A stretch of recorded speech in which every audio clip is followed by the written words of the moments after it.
Hello and good afternoon. I would like to welcome everyone to today's webinar, Immigration Trends, Themes, and Key Findings from our 2021 report. Before we begin, I'd just like to go through some brief housekeeping items. Today's session will be about 45 minutes long, including an audience Q&A. To ask questions, please use the question function that you see on the right-hand side of your screen. This webinar is being recorded, and we will send you a link to the recording and the slide deck after today's live session.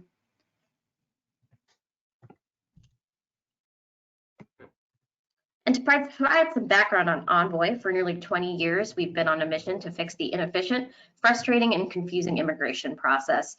We combine two top-ranked legal teams with innovative technology to deliver the only platform that makes it seamless for companies to hire, mobilize, and manage a global workforce. We've also been named as a 2021 Legal Technology Trailblazer by the National Law Journal. The Trailblazer series identifies and highlights the most innovative companies leading the way to advance the legal industry through technology. So as you're all aware, every year we at Envoy release our annual Immigration Trends Report to provide you with insight on today's immigration landscape and employer trends. This year, we asked more than 500 HR professionals and hiring managers what they learned and what they expect after what was quite an unprecedented year. The trends and data included in this presentation are directly from this year's survey and a sneak peek at what we uncovered from employers in 2021. Now let's take a second to welcome today's presenters, starting with our CEO, Dick Burke. Dick Burke started his career as an attorney at Skadden Arps before joining Classified Ventures, where he homegain.com and prince.com.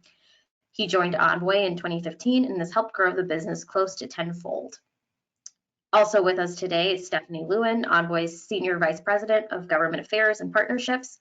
In her role, Stephanie builds and sustains relationships through direct conversation with government officials, politicians, advocacy with federal and local government agencies, and regular collaboration with trade groups, think tanks, and lobbying organizations. Dick, Stephanie, it's so great to have you both here. Great to be with you, Nidhi. Thank you for introducing and thank you for the key role you played putting this together. Thanks most of all to everyone joining us today. This is a big day for Envoy.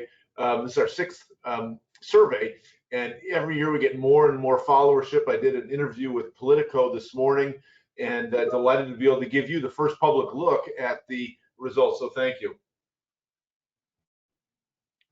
Thanks, Dick. So as we go through the trends report and what we learned, here's a quick agenda for the session. We'll start by going through what we found about the demand for global talent, green card sponsorship, trends, and immigration policy and reform, then go into global mobility, international expansion, and finish off by discussing immigration program trends and practices.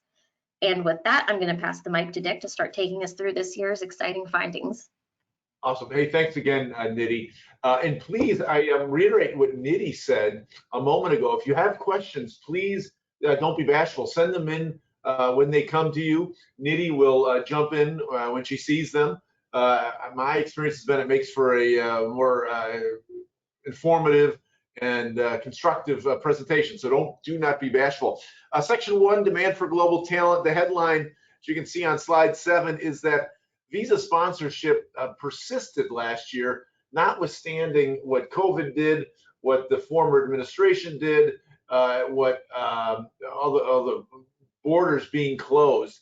And what you're going to see in these coming slides is that this demand, if anything, is only going to grow. So exciting times for all of us, no break in the action for any of those in the global mobility space. On the next slide, slide 8, what we tried to do is we wanted to give you a sense of, during the next year, do you expect your company's foreign national headcount to increase, decrease, or remain the same? And you can see the years along the bottom. And the way I look at it is you can see really two headlines here on this slide. In 2021, a material increase, 59% of the respondents say it's either their demand for foreign talent is either going to significantly increase or somewhat increase. That's 30% more than it was just 2 years ago. So 46% said in 2019 expected an increase, a 30% increase to 59%, dramatic. The other big takeaway to me on this slide was that those expecting an increase, namely those darker purple hues, about 3.5x those expecting a decrease, the blue hues. The blue shades about 17%, the purple shades 59, about a 3.5x delta between the two. Obviously, some of that is a reflection of coming out of COVID, bullishness in the economy, but also I think a reflection of the persistent need for STEM talent in the country, which takes us to the next slide, on slide 9. Really, one of the things that's lost in the haze of 2020 is the way the unemployment rates between overall employment in the United States and STEM changed in the course of last year. The light purple line is what happened to the general all occupation employment rate. Not surprisingly, it spiked up to almost 15% in April before settling back down at about 7%. The blue line is the unemployment rate for STEM occupations. And while it did breach 4%, you can see it ended in October exactly where it was in January, right around 3%. And recall back in October, we were by no means out of the woods. The election hadn't happened. It wasn't clear when a vaccine was going to be authorized for usage, and it was still sub 3%. And that reality of the shortage of STEM talent, I think you'll see manifested in other survey responses as we go here, which takes us to slide 10. Question on slide 10, how do you expect the adoption of remote work to impact sponsorship levels at your organization? And I was frankly quite curious about this. There's this entire trend about bringing the work to the worker. We're never going back to the office. We've proven people can work from anywhere due to tools like Teams and Zoom. What is that sentiment going to do to immigration? And you can see that still 41% say we're likely to sponsor more than we did before. Only 28% saying fewer. So what the takeaway for that to me is that the need for STEM talent overwhelms and outweighs the need or the ability, the real or perceived, that people can work anywhere. So I'm curious to hear folks' thoughts on that one, but 41% expecting more, 28 expecting less. So it'll be interesting to see how that plays out. One of the interesting consequences of the move towards some degree of remote work. On the next slide, slide 11, why will this happen? Why will the adoption of remote work cause you to sponsor more? Again, 41% said more, 28% less. What is it about that? And again, this theme of there's just not enough talent, local or otherwise. The purple, 42% said we're still hiring with the goal of returning to in-office work when safe, and there's just not enough supply of local talent. The green is even though we're hiring outside of our local market, there's still not enough talent, even hiring outside of our headquarters market. And then the orange, third place answer was even offering remote work, there's still not enough. So I think it underscores that theme of that STEM unemployment rate barely ever exceeding 4% in the midst of the worst economic conditions since the Great Depression. And because of that, even while we allow remote work, 500 plus respondents expecting an increase in foreign national talent because of that skills shortage. Which takes us to slide 12. Do you anticipate your organization becoming more or less reliant on universities and exchange programs as sources of talent through F visas, STEM OPT, and J1 in the next year? And the answer is yes. 58% of HR professionals believe more reliant. And why is that? Well, a lot of people are pointing to last year there wasn't as much hiring. We need to reload, get more talent in. The most likely place to get that is in the universities, which makes the current administration's approach to student visas something we're going to keep a very close eye on. The prior administration took a tough stance towards foreign nationals coming to study at American colleges and universities. We expect the Biden administration to soften that a bit, which I think will be well received by employers due to this 58% reliance. Interestingly, 65%, an even greater percentage of hiring managers expect to be more reliant. Perhaps even most noteworthy is the relationship between the green, who think less, and the purple more. For total, it's about a 5x difference, 11% versus 58. And when you get to the hiring manager, it's a 6x difference, 6 times as many hiring managers expecting to be more reliant. So we're going to be keeping a close eye on F1, STEM OPT, and J's, and I'd encourage you to do the same. Which takes us to slide 13. Why do you anticipate that your organization will become more reliant on these programs? What is it? It's basically a range of issues you can see on there on slide 13. Current education has given them the skills, the specific skills and training we need. That was the most common response.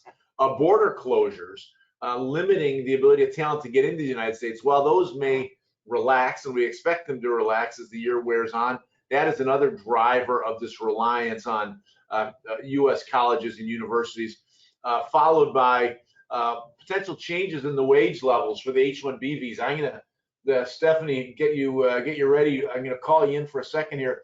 For those who don't know, maybe you can just spend 30 seconds for those not familiar with the proposed changes to wage levels for H-1B, because some folks are believing that will challenge their ability to sponsor entry-level skilled hires. You want to spend a second on that one, Stephanie?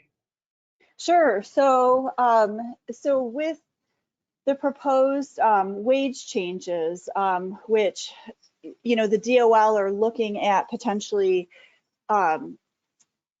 changing the prevailing wages.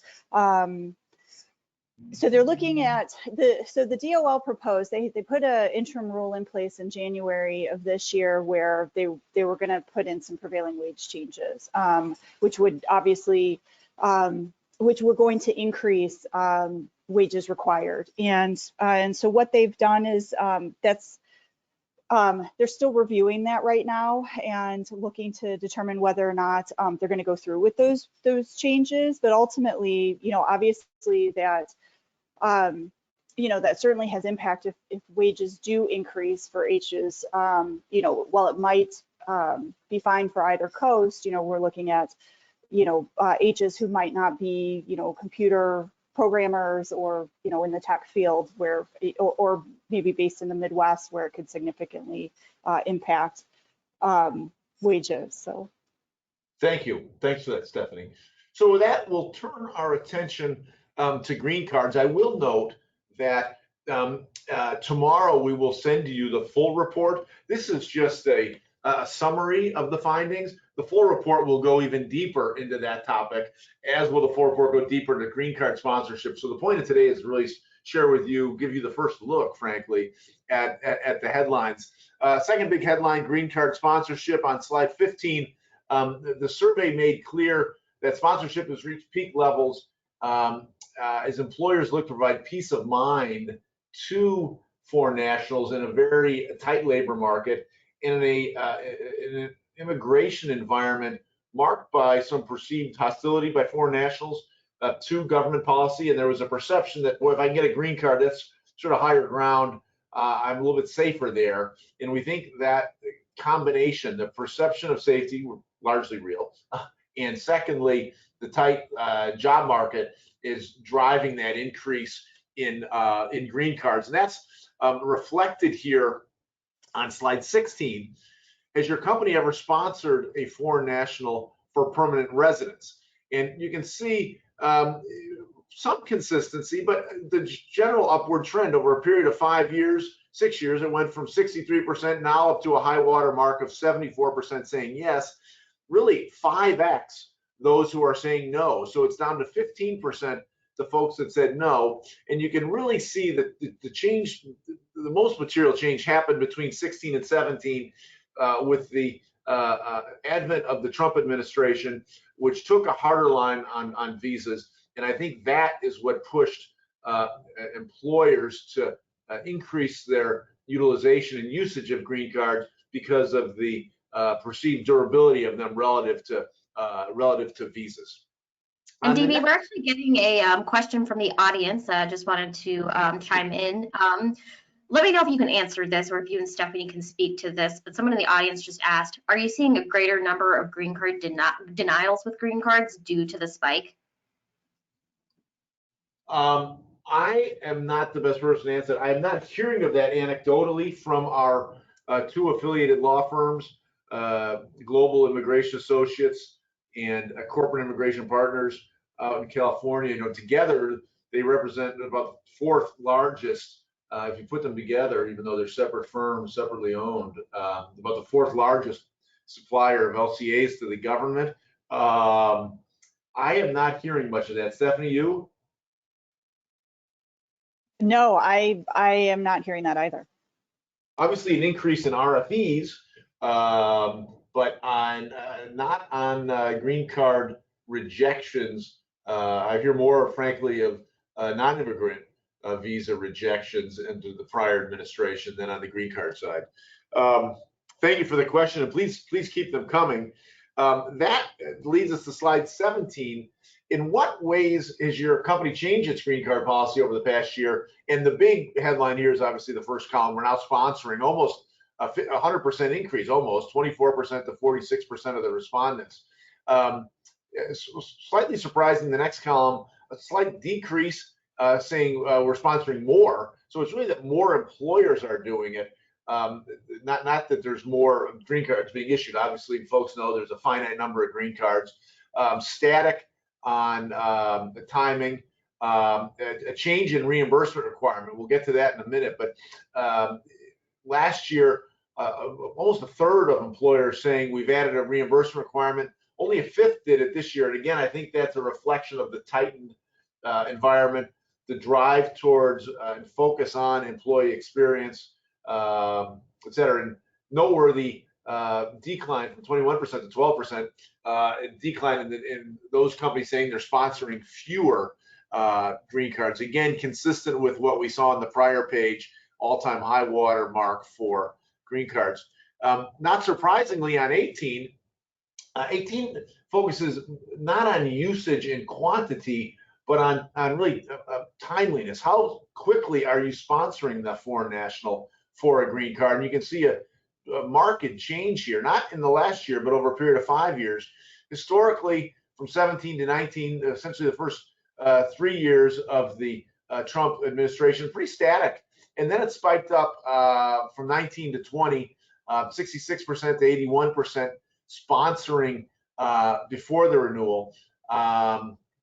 And now it stayed at 81%. What's noteworthy is the decline in the blue line, those companies that are sponsoring after the first H-1B renewal or at the 3-year mark.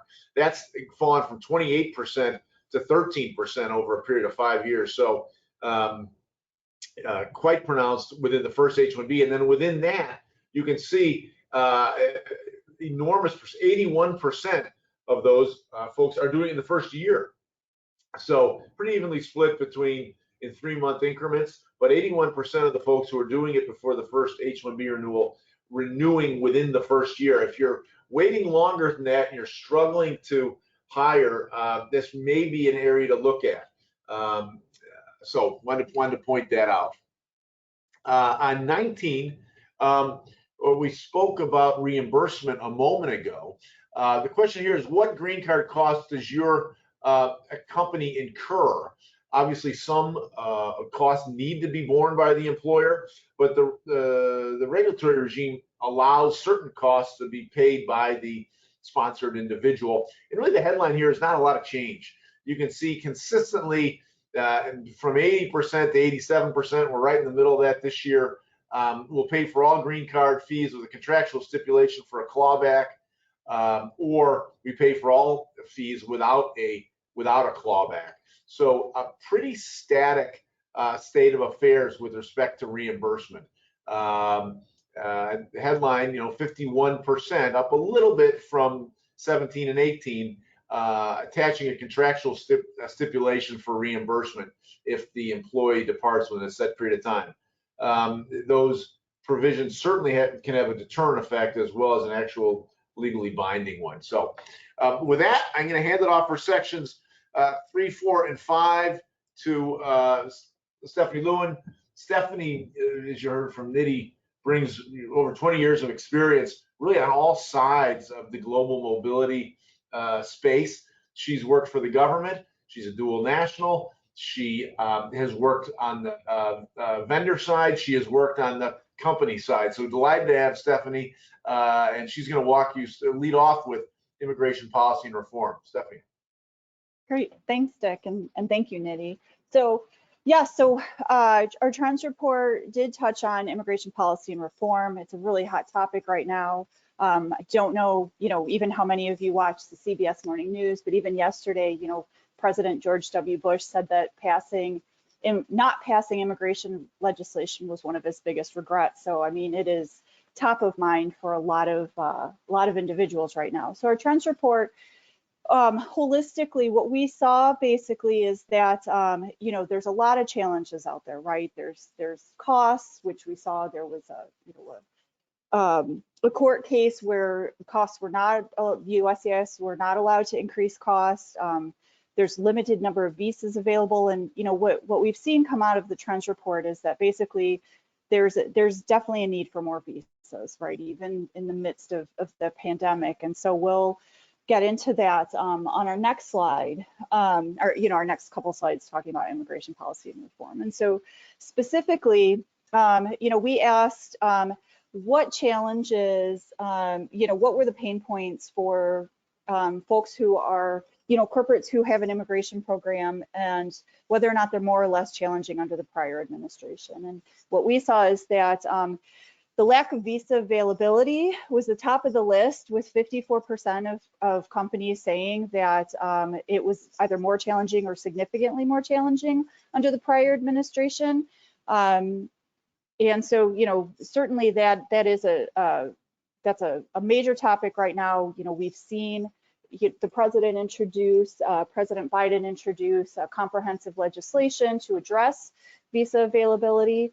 Some of the other issues that came up, and as you can see here, just going down the line with the lighter purple to the darker purple, they were either half or just a little bit under half, but increased costs. So even though and that could be due to potential RFEs or RFIs.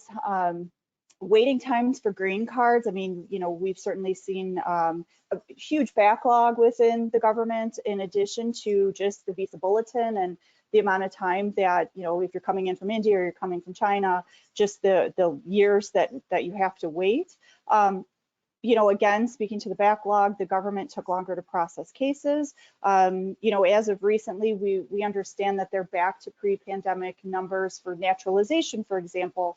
But for other cases, I think I heard a statistic today where over 60% of cases are in the National Visa Center waiting for either biometrics or for a previous file, 60% of cases. So, so the government is taking an extended period of time to process cases.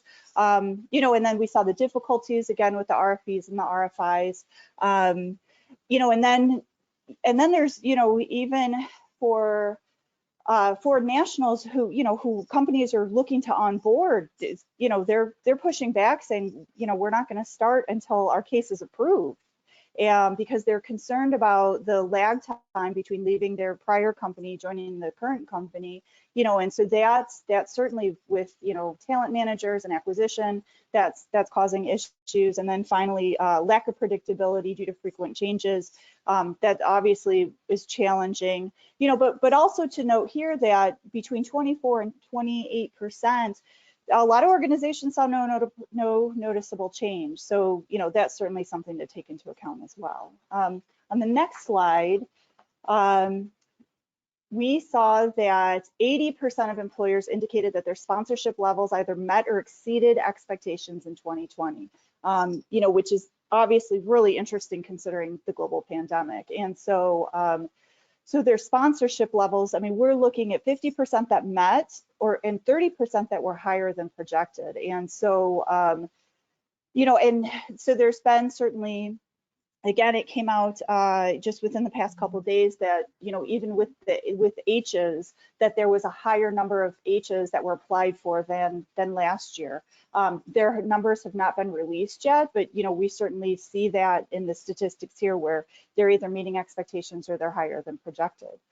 On the next slide, so only 4% of employers said that sponsorship at their company decreased due to easier domestic hiring, while 96% cited issues related to the pandemic and resulting economic downturn. So, you know, we saw several executive orders come through within the last several years prior to this administration, where, you know, certainly focus was on, was on domestic workers. And what we've seen here, 53% said that border closures, travel restrictions, and other COVID-19 measures made it more difficult or impossible to sponsor. You know, because we saw that where the Department of State wasn't adjudicating visa applications. You know, we saw where there were bans in place for certain countries where people could not travel. And, you know, there's still that constraint to certain degrees because of COVID measures. We also saw government policies, of course, play into this, where the changes to protect American workers made it too difficult or too costly to hire as many foreign nationals. You know, and that goes back to the slide that Dick showed, where with the market trends, well, and especially with the unemployment rate, and so you know, and so we're seeing a policy change. You know, we're seeing policy changes in reaction to that. Also, the economic downturn reduced overall hiring, so less sponsorship was needed. You know, we certainly saw that. Before you go to the next slide, I did want to chime in with another question we got from the audience. So speaking to some of the challenges that employers are dealing with, we got a question: do you expect that EAD processing will improve? Right now we're seeing 8 to 12 months. Yes, so that's a great question. It is definitely something the USCIS is noting, and their remit, they've been very vocal about this, especially within the past, I'd say within the past month or so, is that, you know, first of all, they're very well aware of the backlogs. You know, obviously the EADs are hugely impactful for people because without the EAD cards, folks can't work, basically. You know, and so, you know, they are definitely looking at backlogs. Like they've come out again with the statistics that the N400s have improved. The challenges with that, with the EAD cards, is that the USCIS has, because they've had their own fiscal issues, and they almost had their own internal layoffs for their federal workers, what they had to do is they had to cut contractors.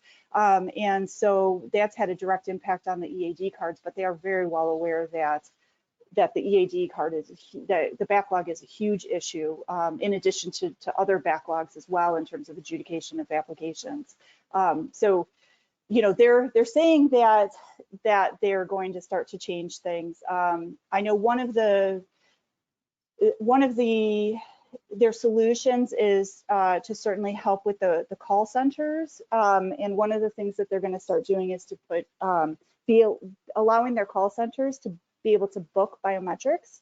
And so that may or may not help. They're also trying to reuse biometrics, but yes, I mean, they're very well aware of the backlogs. It's how quickly can they resolve them? So great question. Dick, do you have anything you'd like to add to that? I don't. Thank you. Thanks for the question. Thanks for your response, Stephanie. Great. Yeah. So so moving on to the next slide. We saw 95% of employers pointed to quicker USCIS processing times, right? So regarding the question about the EAD processing times, and allowing more expedited filing when asked what changes they would like to most see. So, you know, top of the list, great timing for the question, quicker processing time by the USCIS. So we're seeing here, only 5% said not at all important, not sure. Everybody else said either somewhat important to extremely important, 95% here. So obviously the processing time and the backlogs, I mean, those are critical to functioning immigration programs. The second one, interestingly enough, was more visa options for work-based immigration. And that is something that the new, the U.S. Citizenship Act proposed by President Biden and introduced into the House and Senate, it does give an additional visa option, which will be interesting to see where that goes for regional immigration. The third one was prioritizing visas to direct employers. And so, so that's, again, that'll be interesting to see, certainly what comes of that. Lowering government fees. With the USCIS being in the sort of fiscal crisis that they're in right now, although receipts are up, and so things are starting to look a little bit better for USCIS. The lowering of government fees, while it would be nice, it's unfortunately probably not likely. I mean, we're seeing even with premium processing that's increased. I think it's almost double basically. So yes, lowering government fees would be great, but unfortunately, that doesn't look like that's on the horizon. More expedited filing, premium processing. I understand that, obviously not only do corporations want premium processing and expedited filing, the USCIS has made it clear that they also want it too. So obviously that probably means more staff though to process within quicker times. So, but yes, that's very important. And then finally, we're seeing, just the ones here with reformation of green card processes, with the annual allotment, which, we saw a prior slide, and then improved insight for your employee into USCIS case processing and initiatives. That's a really interesting one because the USCIS has said recently, within the past, again, month, that their goal is to really start to educate people who are filing and not just to provide information about, backlogs or processing times, et cetera. They've said that number one, they need to start providing accurate processing times because they're very acutely aware that the processing times are not accurate, but also too, they do really want to start educating folks who are filing on what the processing looks like. So that transparency they're realizing is very critical to their mission. And speaking about case processing, actually, so we did get another question. So someone asked, is there any chance to decrease premium processing charges with the new administration in place? That's a very good question. I would say that you could certainly lobby for a decrease of premium processing. I think the challenge is that with the fact that last year, we saw the USCIS, because of the decrease of applications that it went through, it's unlikely fees will decrease. Again, maybe there was court action when we saw that they tried to increase fees previously, and the court struck the fee increases down, but with premium processing, maybe if there's more premium processing added, they might decrease fees. But at the same time, I mean, USCIS, what's interesting about them is they are solely reliant on fees. They typically are not given any sort of allocation budgetary wise, and so they are dependent on applications and fees coming in. So, so it's kind of a I don't know, catch-22 because they're realizing the fees are really high and prohibitive for some people applying. At the same time, they run on these fees, right? And so the efficiency, the number of employees that they can have, et cetera, really hinges on the number of applications that they get. So, I think we'll have to wait and see what happens on that. But yeah, Dick, anything you would add to that, or? No, I wouldn't. I think the shortest answer I can come up with, they certainly could lower the fees. I don't anticipate them doing so in the near term, but thank you. Thank you. Great. And actually, Sorry, did want to just, so there was one other question we got in the area of policy that I think should be pretty interesting. So has there been any news as to whether there will be additional areas of business or visa types added to the exist for NIE? Oh, for the national interest exception? Yeah. Yeah, so yes, so there's been a recent changes to the NIE with regard to who can file for that and where. will there be more changes to that? Possibly. I think it depends on, it depends on, because we still have the restrictions in place with regard to the executive orders. There could be, we're certainly watching that very closely, but nothing that we're aware of down the pipeline. Dick, do you have any thoughts or comments on that? No, I'm not aware of anything more, but these questions around what the government could do makes me quickly remind, way off topic, to green cards. So think back to October last year when the government moved forward green card eligibility, and it led to an enormous crush of work on AOS cases. One thing Stephanie's been keeping close eye on with government agencies is whether something like that will happen again this year. So maybe, while we're talking about green cards a moment ago, we're talking about government policy now, Stephanie, maybe just spend 30 seconds on what those listening in today should perhaps keep their eyes open for with respect to visa bulletin changes and what that would mean for their green card practices. Yes, absolutely. Thanks, Dick.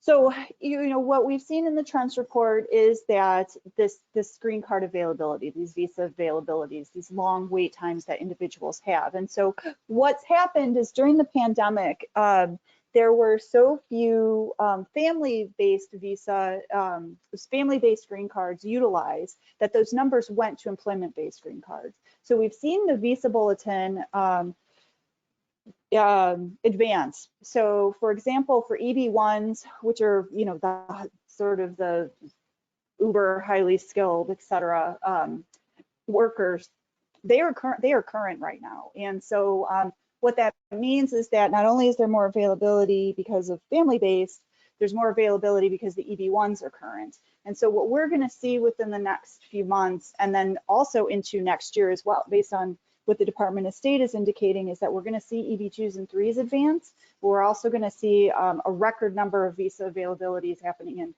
fiscal year 2022. So, and so that's really good news. And fiscal year 2022 just starts in October of 2021, which is the way the government works. So definitely keep an eye on things. So even if visas are not available, in terms of numbers, and that has to be legislated effectively, we're certainly seeing advancement in the visa bulletin, and we expect that the rest of this year and into next. So thanks.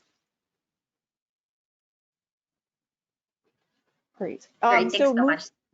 Okay, thanks, Nettie.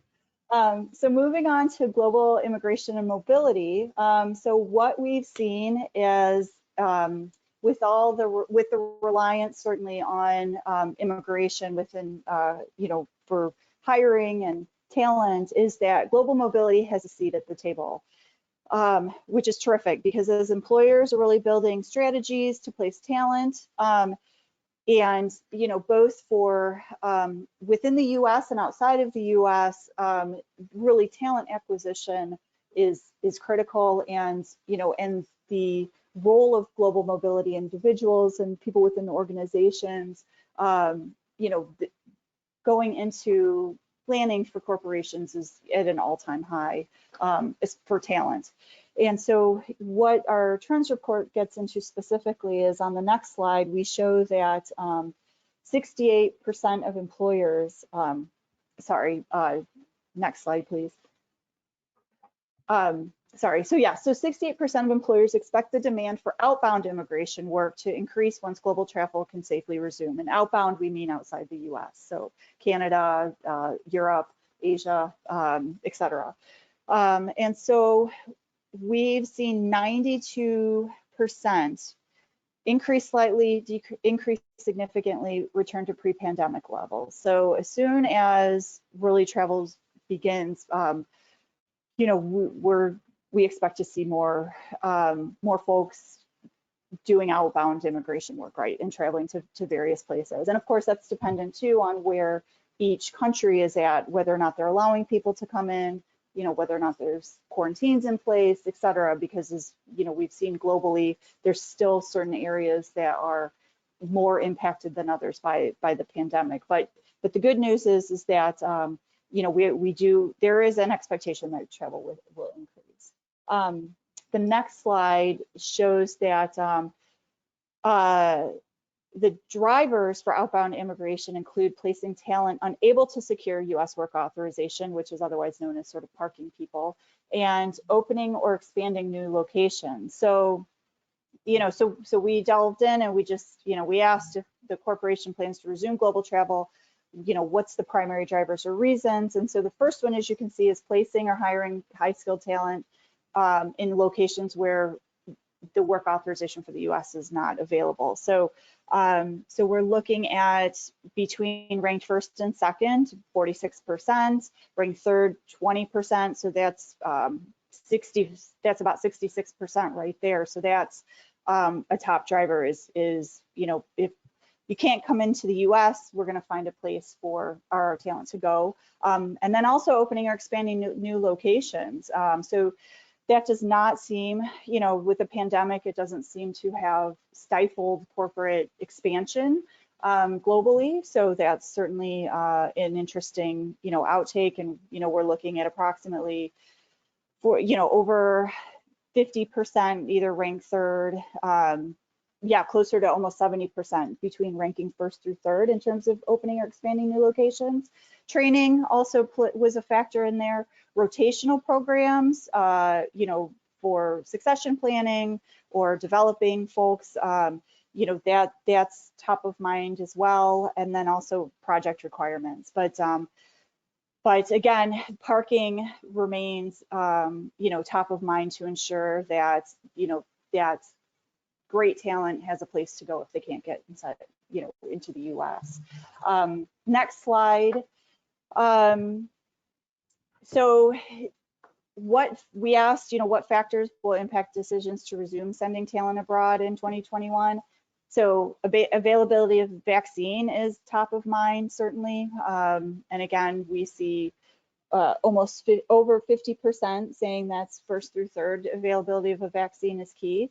And then immigration restrictions in destination country, travel restrictions in destination country. So, so obviously if the country's shut down, can't really, get in, or, maybe they're limiting, we've certainly seen this in Australia and New Zealand where they're limiting people who can go in, even their own citizens, they're Australian citizens who are stuck elsewhere because they can't get back into Australia. And so these are certainly having impact in terms of resumption of sending talent abroad. And, and that also includes monetary and comfort levels, because there are some folks who, who may not want to travel given, the current situations. And then as you can see here, there are certain organizations who are just not sending talent abroad in 2021 at all. So, so those are certainly interesting to note.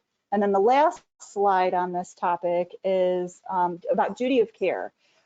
So as we know, corporations certainly have a duty of care to their employees, particularly when on assignment.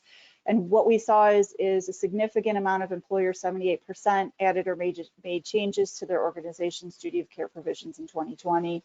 So 40% of the 78 have added additional vendors and resources to bolster duty of care.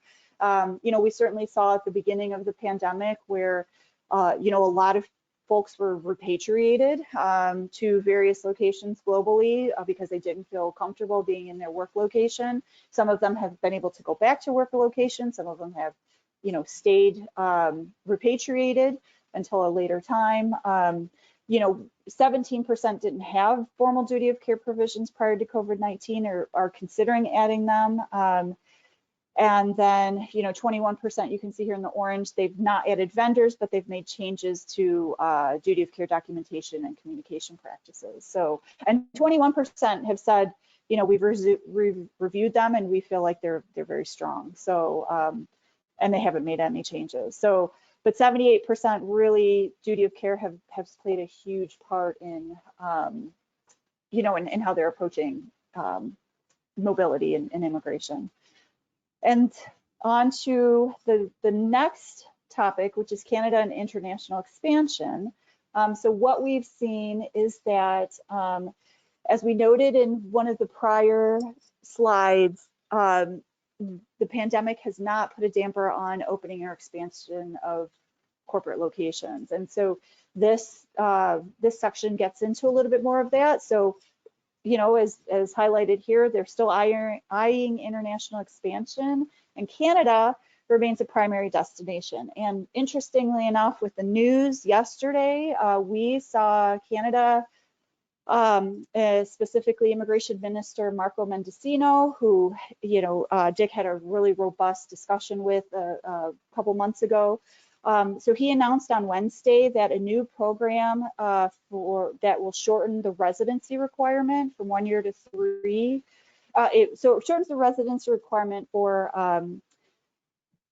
permanent residency for foreign workers on the front lines of the pandemic, because they certainly want to retain those workers. So typically it takes 3 years for permanent residency for individuals. They're shortening that time to 1 year. And those are for workers in the health system, other essential workers like long-term care, and they expect up to 90,000 new permanent residencies will be admitted under the plan.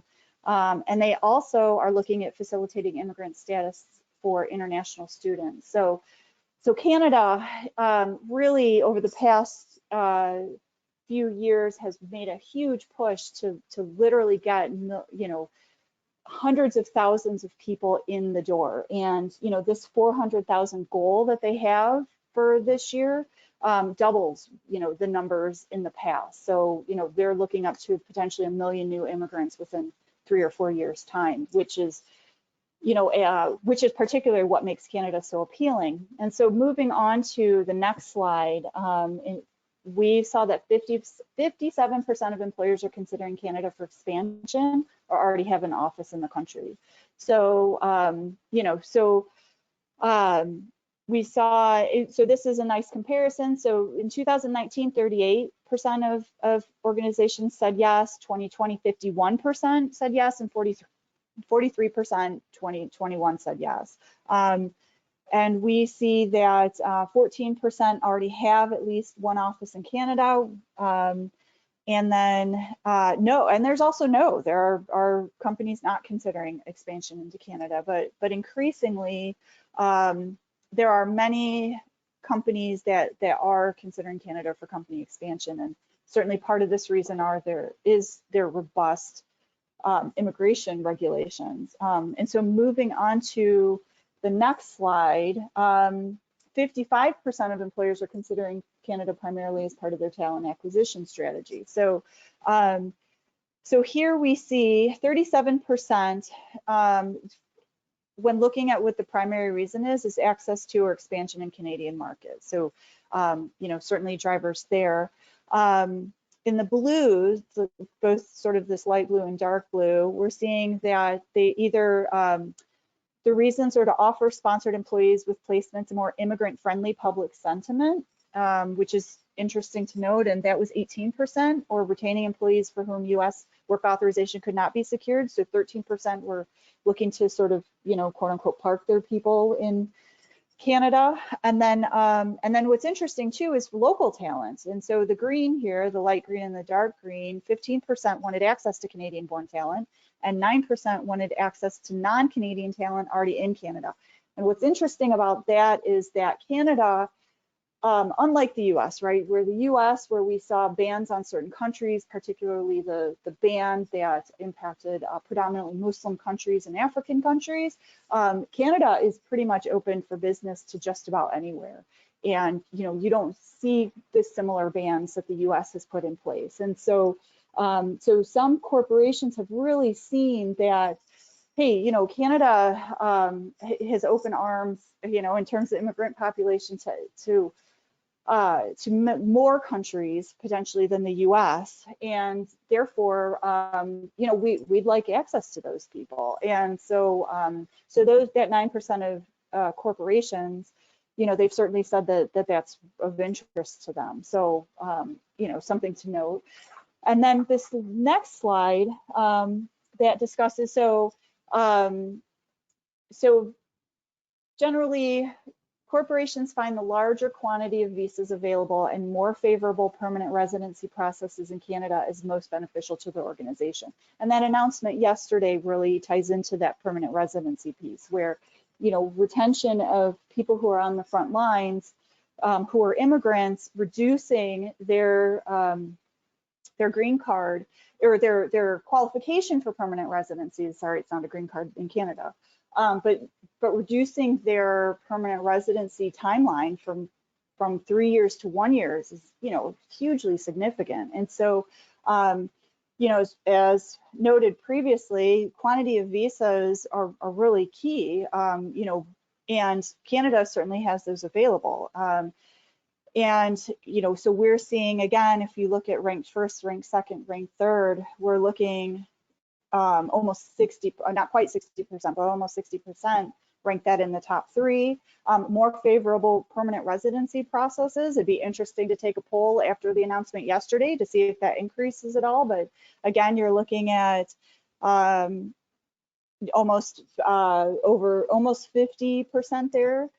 55% again in the top 3 with the favorable permanent residency processes. And for those of you who aren't aware, with Canada, as an immigrant, you can submit into a monthly draw essentially, and it's really a points-based system, and you get certain points for various, depending on your expertise and age and all of that. And they do draws based on numbers, and so they are inviting people on a monthly basis to apply for permanent residency. And, and so certainly their slightly more objective procedures on how to select permanent residents are really, that's very important to many corporations who are looking for, for a more transparent, more objective green card process. Also, ease of transition of student visas to employees visas, and Dick touched on that earlier with regard to the Fs and the OPT and J programs here in the U.S. Shorter processing times, those have increased during the pandemic, but for the most part, they're definitively shorter processing times in Canada than here in the U.S. Ease of application process, as I mentioned, they do have a points-based system for permanent residency. And then focus on merit and in-demand skills. And again, there are points that are assigned depending on experience. And then, what's really interesting to us, especially as, immigration technology company, is the more of the process and government forms can be completed digitally. And so, Canada is very online focused in terms of what can be submitted online. And the USCIS, in contrast, has said, they are looking to get more forms. They are looking to digitize more, but it's been much slower process than what we've seen in Canada. And so, yes, and I think that. And this harkens back to Dick's conversation with Minister Mendocino.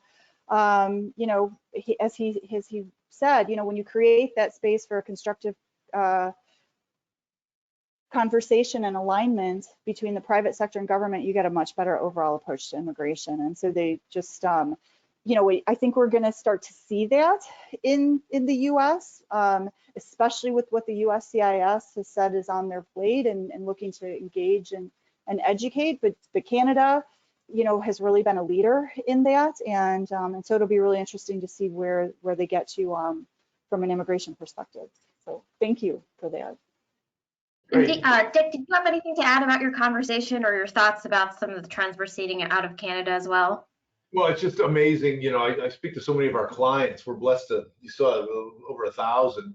So many are already there or considering expanding there because of, they've got all the advantages. They've got the same language, they've got the same time zones, they've got wonderful universities, and they've got an incredibly accommodating immigration policy. So if you aren't thinking about that, I really strongly encourage you to think about it.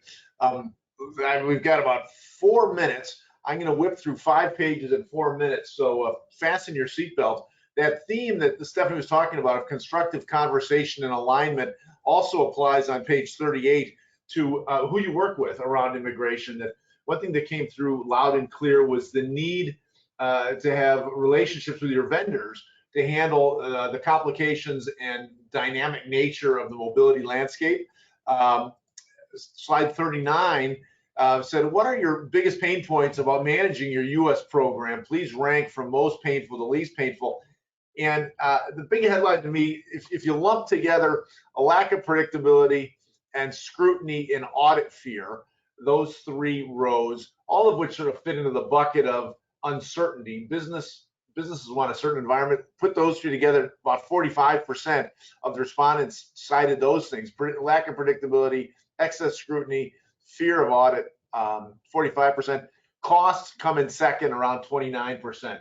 Those are things you should be working with your partner on trying to manage as best you can. We do expect a more predictable environment the next 4 years than the 4 we had. On slide 40, if your organization was or is operating remotely, what are the 3 biggest challenges surrounding your program exacerbated by remote work? Obviously, the biggest one, purple, the ability to keep track of location accurately. Where are your folks? Has their location changed to such a degree that you need to do an amendment to reflect their new location? And then the remainder ones, next 3 or 4, all benefited by a robust technology solution. Obviously a bit self-serving for us to say that, but folks wanting ease of communicating with foreign nationals, ease of document collection, ease of collaboration, maintaining public access files, look for vendors who can provide that to you even over distance while you work remote. Next slide, 41. When you decide to reevaluate your current provider, what's the reason for doing so? The leading answer was, it was just our policy to review these every so often. We view it to be a best practice. That was cited by 21% as the reason. Following that, it was cost. It's a big factor, obviously. Executive decision, obviously, the folks who have the ability to make the decision, what they want, they frequently get. And then third, technology, the awareness of emerging technologies, and the experience, very relevant. So keep those in mind if you are considering a change in your provider. We got 3 minutes left. I'm going to spend the last of my minutes on the key takeaways. We've thrown quite a bit at you. We think you can boil it down to 6. As I said, we'll share the full report tomorrow with you, but if you're going to take away certain messages, 6 I'd posit are most relevant. Demand for global talent persisted in 2020. Number 2, green card sponsorship reached peak levels. Employers want the government to improve visa availability because employers are expecting increased demand from prior years with regard to foreign talent. Number 4, global business travel will likely rebound this year. We're already beginning to see some of that. Number 5, Canada remains an important source of talent for U.S. employers. And 6, employers are seeking the right providers to manage immigration in a challenging environment. What makes it the right provider? Experience, technology, focus on customer service. Nidhi, I'm going to hand it back to you with 2 minutes to wrap things up for us. But before I do, I want to thank everyone for joining us. Hope you got some valuable insights. We appreciate you listening. Please let us know if we can ever be of help. Nidhi, over to you. Great. Thank you. As Dick mentioned, we will be sending you a PDF copy of the report in advance of our public launch on Monday. For those of you who tuned in a little later, we will be sending you the recorded session, so you'll be able to watch that in full, and we'll send you the slide deck as well. So keep an eye out for that email. And as we always like to remind you, if you have questions about policy, trends, or anything else, please be sure to follow us on social media, LinkedIn, Twitter, and Facebook, as well as our Immigration Knowledge Center for the most up-to-date resources on those types of trends and policy updates. On behalf of Envoy, I'd like to thank you guys all for attending, and I hope everyone has a nice afternoon.